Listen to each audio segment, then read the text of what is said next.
Selamat sore Smart Listener, senang sekali kami bisa kembali lagi menjumpai Anda setiap hari Senin dalam program Senin Inspirasi.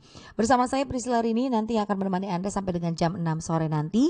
Dan Senin Inspirasi kita kali ini kita akan menghadirkan salah satu sosok yang bangkit dari keterpurukan. Jadi beliau ini akhirnya bisa membuat satu usaha yang mempertahankan perekonomian yang awalnya terpuruk hingga sekarang bisa bertahan, bahkan memiliki usaha yang cukup berhasil dan juga cukup diminati oleh masyarakat.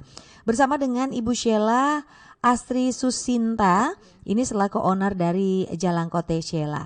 Nah, kalau kita ngomongin soal kehidupan dari Bu Sheila ini cukup menarik juga, bagaimana beliau bisa berjuang, bisa struggle hingga akhirnya membuat usahanya sampai sekarang ini bisa bertahan dan bisa mencukupi kebutuhan sehari-hari, bahkan juga kebutuhan keluarga. Nah, untuk Anda Smart Listener yang ingin menyaksikan kita atau melihat kita secara virtual bisa langsung masuk ke YouTube dari Smart FM Makassar. Kalau mau komentar atau mungkin ingin memberikan pertanyaan bisa langsung drop di kolom komentar. Baik, langsung saja saya akan menyapa ke Ibu Sheila yang saat ini sudah bersama dengan kami di studio Smart FM. Selamat sore, Assalamualaikum Ibu. Waalaikumsalam, selamat sore. Kalau kita ngelihat sosok dari Ibu Sheila ini, beliau memang benar-benar adalah sosok seorang ibu tangguh ya, ibu rumah tangga yang berjuang ya untuk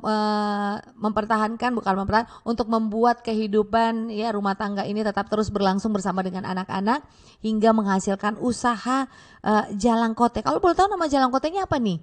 Jalangkote Barokah Ibu Sheila. Oh iya, Jalangkote Barokah ya Ibu Sheila. Nah, sebenarnya bisa dilihat langsung juga di studio kita ini udah ada Jalangkotenya, ini aromanya udah wow, aduh. Benar-benar ini aroma yang sangat pas sekali di musim hujan ya.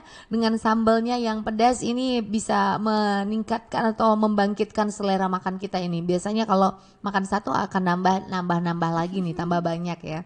Oke, Bu Sheila, sebelum kita ngomongin soal produk dari Jalangkote Barokah ini, boleh ngobrol sedikit sih gak sih Bu Sheila ini dulu basicnya apa nih latar belakangnya?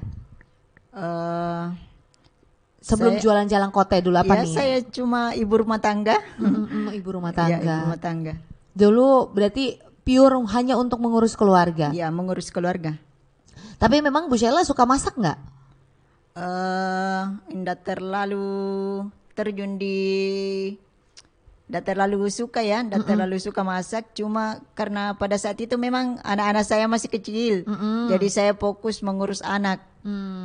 Oke, fokus mengurus anak. Yeah. Tapi dulu kalau pendidikan Bu Sheila ini sampai apa nih?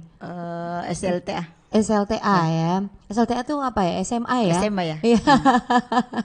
SMA. Jadi sekarang anaknya ada berapa? Ada 4. Ada 4 ya, 4 anak. Yang paling tua berarti usianya? Yang paling tua usianya 22 tahun. Kemudian. Oke, itu dia. Jadi dulu basicnya emang ibu rumah tangga ya. Rumah tangga ya. Gimana sih ceritanya sampai bisa ada Jalangkote Barokah ini?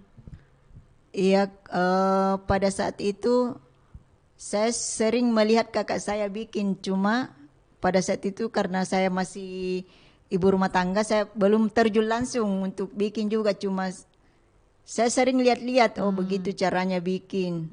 Nah, pada saat suami saya pergi meninggalkan saya, di situ baru karena kondisi ekonomi saya yang betul-betul pada saat itu sangat di bawah, makanya muncul inspirasi saya untuk bikin Jalangkote.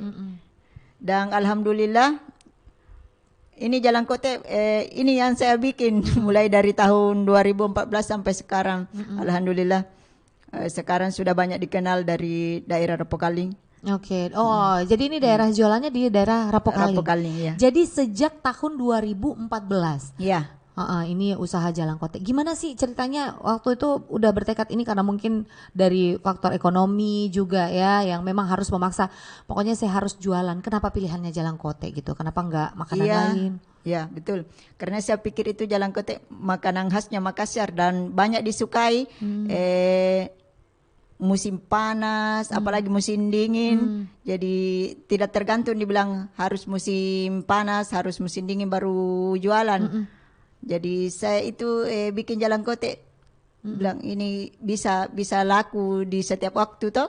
Betul. Jadi itu yang saya Itu bikin. pilihannya ya. Ya, itu pilihannya. Kalau jalan kota, iya sih jalan kota itu mau dimakan pagi, sore, siang, malam itu tetap enak ya jalan kota, apalagi kalau habis digoreng Iya. itu rasanya Masih panas-panas. iya masih panas-panas. Terus waktu awal mula bikin usaha ini gimana tuh, berapa modalnya waktu itu? Modalnya pada saat itu enggak sampai 50.000. Enggak sampai 50.000. Wah. Karena ya kondisi ekonomi juga pada saat itu ya betul-betul masih sangat dibawa, makanya saya gunakan uang yang ada saja. Coba-coba bismillah saja. Mudah-mudahan laku, dan alhamdulillah itu pada saat pertama saya menjual itu yang saya bikin pada hari itu laku semua, jadi saya bisa putar lagi uangnya untuk jualan besok, jualan besoknya lagi, dan begitu seterusnya. Oke. Ya. Gimana cara jualannya tuh waktu itu? Waktu itu kan ada anak saya yang umur 8 tahun kalau tidak salah pada saat itu, umur 8 tahun, jadi itu anak saya yang bawa keliling jalan koteknya, dia jajakan keliling. Oke, mau ya anak waktu itu kan biasanya anak-anak di usia itu tidak ingin disuruh jualan, apalagi Iya. jualan keliling. Tapi Betul, pada saat pertama dia menjual masih agak malu-malu, tapi lama-kelamaan dia sudah mengerti juga kondisi ekonomi saya. Akhirnya dia mau, dia yang menjual sampai umur berapa tahun itu, kalau tidak salah itu hampir masuk SMP, baru dia berhenti menjual.